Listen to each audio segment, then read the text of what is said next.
Europe. Le journal de 6 heures sur Europe 1, Christophe Lamar. Bonjour Christophe. Bonjour Alexandre, bonjour à tous.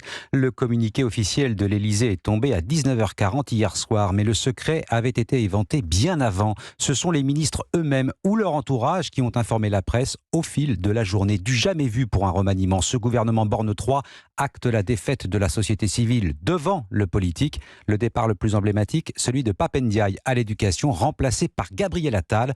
À 34 ans, l'étoile montante de la Macronie bénéficie d'une nouvelle promotion, Alexandre Chauveau. Oui, et c'est déjà son troisième ministère depuis 2018. Celui que Jean Castex surnommait le jeune Gabriel prend donc la tête d'une administration pléthorique, 850 000 professeurs et 1,2 million de fonctionnaires.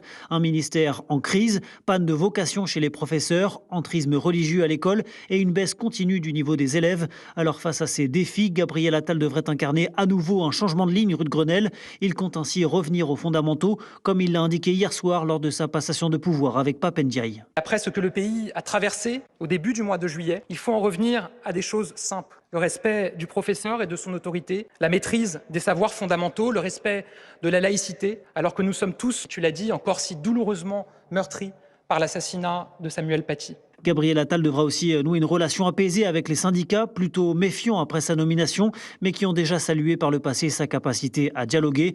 Sa première mission dans son nouveau costume est face à la pénurie d'effectifs, s'assurer à la rentrée d'avoir un professeur devant chaque classe. Alexandre Chauveau du service politique d'Europe 1.